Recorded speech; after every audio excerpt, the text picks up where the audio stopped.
Guys welcome back to my YouTube channel. Guys ಇವಾಗ ನಾನು ಎದುರುಗಡೆ ಆಗಿದ್ದೀನಿ ಅಂತಂದರೆ ದರ್ಶನ್ ಸಾರ್ದು ಡೆವಿಲ್ ಮೂವಿ ರಿಲೀಸ್ ಇದೆ. ಸೊ ಟೈಮ್ ಬಂದ್ಬಿಟ್ಟು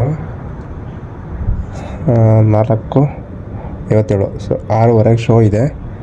ಸೊ ಇವಾಗ ಹೊರಟಿದ್ದೀನಿ. ಥಿಯೇಟರ್ ಹತ್ರ ಹೋಗ್ಬಿಟ್ಟು ತೋರಿಸಿ ನಿಮಗೆ ಇಷ್ಟು ಕ್ರೇಜ್ ಇದೆ ಅಂತ. ಸೊ ಅಲ್ಲಿವರೆಗೂ ನಿನ್ನೆ JP ನಗರದಲ್ಲಿ ಸಿದ್ದೇಶ್ವರ ಥಿಯೇಟ್ರಲ್ಲಿ ಈವೆಂಟ್ ಮಾಡಿದ್ರು ಒಂದು ಫ್ಯಾನ್ಸ್ ಎಲ್ಲ ಸೇರಿ. ಅದು ಟಿಪ್ಸ್ ಇದೆ, ಅದನ್ನು ನೋಡ್ಕೊಬನ್ನಿ.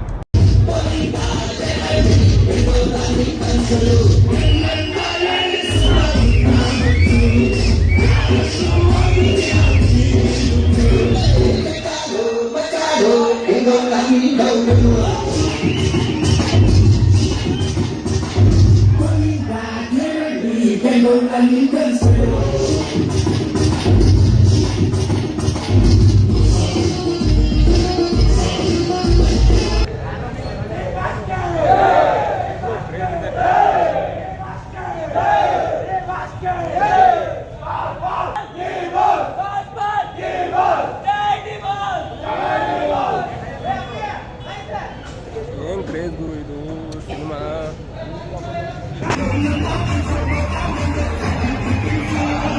ಇವಾಗಿರೋ ಡೆವಿಲ್ ಮೂವಿ ಮುಗಿಸ್ಕೊಂಡು ಆ ಕಡೆ ಬರ್ತಿದ್ದೀವಿ. ಮೂವಿ ಮಾತ್ರ ಸಕ್ಕತ್ತಾಗಿದೆ. ಇನ್ನು ಯಾರ್ಯಾರು ಇನ್ನೂ ಮೂವಿ ನೋಡಿಲ್ಲ ಹೋಗ್ಬಿಟ್ಟು ಥಿಯೇಟ್ರಿಗೆ ಹೋಗಿ ಸಿನಿಮಾ ನೋಡಿ.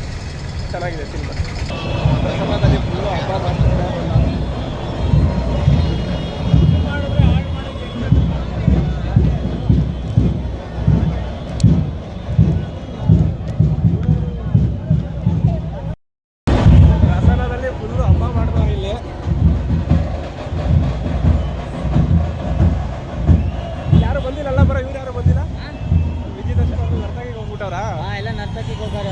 ಗೊತ್ತಾಯ್ತು.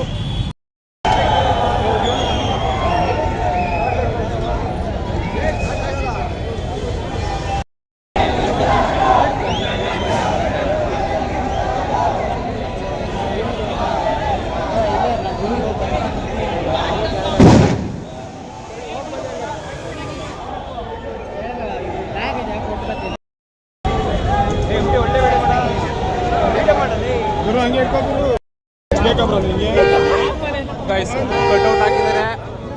ನಾವು ಮಾತಾಡೋದು ಏನು ಕೇಳ್ತಲ್ಲ.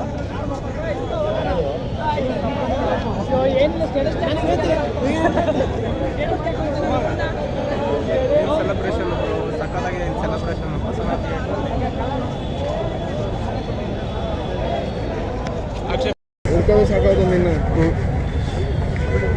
ಬಾಸ್ ಮೂವಿ ರಿಲೀಸ್ ಆಗಿದೆ. ಪ್ರಸಾದ ಕೊಟ್ಟವ್ರೆ. ಹೇಳ್ತೇನೆ, ಡೆವಿಲ್ ಮೂವಿ ಹೋಗಿದೆ. ಮೂವಿ ಮಾತ್ರ ಸಕ್ಕದಾಗೆ ಇದೆ. ಏನು ಮೂವಿ ಇಲ್ಲ, ತುಂಬ ಚೆನ್ನಾಗೇ ಇದೆ. ಫ್ಯಾಮಿಲಿ ಹೋಗಿ ನೋಡೋ ಅಂಥ ಸಿನಿಮಾ ಇದು. ಹೋಗ್ಬಿಟ್ಟು ಇನ್ನೂ ಯಾರೇ ಇನ್ನೂ ಥಿಯೇಟ್ರಿಗೆ ಹೋಗಿಲ್ಲ, ದಯವಿಟ್ಟು ಹೋಗಿ ಥಿಯೇಟ್ರಿಗೆ ಹೋಗಿ ನೋಡ್ಕೊಂಡು ಬನ್ನಿ ಸಿನಿಮಾನ. ಬಟ್ ಇನ್ನೊಂದು ಏನಂತಂದರೆ, ಈ ಯೂಟ್ಯೂಬಲ್ಲೆಲ್ಲ ಕೆಟ್ಟದಾಗೆ ರಿವ್ಯೂ ಆಗ್ತವ್ರೆ. ಅದು ಫ್ಯಾನ್ ವರ್ಗಳು ಗೊತ್ತೇ ಇರುತ್ತೆ. ನೀನು ಅವ್ರವ್ರ ಫ್ಯಾನ್ಗಳು ಸೇರ್ಕೊಂಡ್ಬಿಟ್ಟು ರಿವ್ಯೂ ಆಗ್ತವ್ರೆ. ಯಾರು ಫ್ಯಾನ್ ಅಂದರೆ ಏನು ಗುರು, ನೀವು ಸಿನಿಮಾ ನೋಡು. ಸರಿ, ಓಕೆ, ನಿನಗೆ ಇಷ್ಟ ಆಗಿಲ್ಲ ಸಿನಿಮಾ, ಚೆನ್ನಾಗಿಲ್ಲ ಅಂತ ಹೇಳು. ಅದು ಬಿಟ್ಬಿಟ್ಟು ಯೂಟ್ಯೂಬಿಗೆ ಬಂದ್ಬಿಟ್ಟು ನಿಮ್ಮ ಮಕ್ಕಗಳೇ ಇರಲ್ಲ ಗುರು. ಅಲ್ಲಿ ಒಂದು ಆಡಿಯೋ ಹಾಕ್ಬಿಟ್ಟು ಒಂದು ಫೋಟೋ ಹಾಕ್ಬಿಟ್ಟು ಏನೇನೋ ಕೆಟ್ಟದಾಗಿ ಬೈತಾ ಇದ್ದೀರಾ. ಸರಿ, ಓಕೆ, ನಿನಗೆ ಇಷ್ಟ ಆಗಿಲ್ಲ ಸಿನಿಮಾ, ಚೆನ್ನಾಗಿಲ್ಲ ಅಂತ ಹೇಳು. ಅದು ಬಿಟ್ಬಿಟ್ಟು ಯೂಟ್ಯೂಬಿಗೆ ಬಂದ್ಬಿಟ್ಟು ನಿಮ್ಮ ಮಕ್ಕಗಳೇ ಇರಲ್ಲ ಗುರು. ಅಲ್ಲಿ ಒಂದು ಆಡಿಯೋ ಹಾಕ್ಬಿಟ್ಟು ಒಂದು ಫೋಟೋ ಹಾಕ್ಬಿಟ್ಟು ಏನೇನೋ ಕೆಟ್ಟದಾಗಿ ಬೈತಾ ಇದ್ದೀರಾ. ಅದ್ರಲ್ಲಿ ಏನು ಸಿಗುತ್ತೆ ನಿಮಗೆ? ನಿಮ್ಗೆ ಯೂಸ್ ಜಾಸ್ತಿ ಆಗುತ್ತಾ, ಕಮೆಂಟ್ ಜಾಸ್ತಿ ಆಗುತ್ತಾ, ಫಾಲೋವರ್ಸ್ ಜಾಸ್ತಿ ಆಗ್ತಾರಾ? ಏನು ಮಾಡೋಕ್ಕಾಗ ಮಾಡ್ಕೊಳ್ಳಿ. ಅದರಿಂದ ನೀವು ಬೆಳಿತೀರ ಅಂತಂದರೆ ಅದರಿಂದೆಲ್ಲ ಬೆಳೀರಿ, ಪರವಾಗಿಲ್ಲ.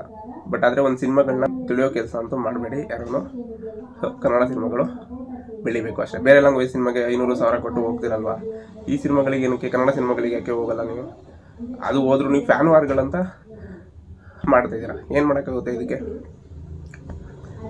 ಪ್ಲಸ್ ಯಾರೂ ಯೂಟ್ಯೂಬಲ್ಲಿ ರಿವ್ಯೂ ಕೊಡ್ತಾರಲ್ಲ, ಅವ್ರನ್ನ ನಂಬಕ್ಕೆ ಹೋಗ್ಬಿಡಿ.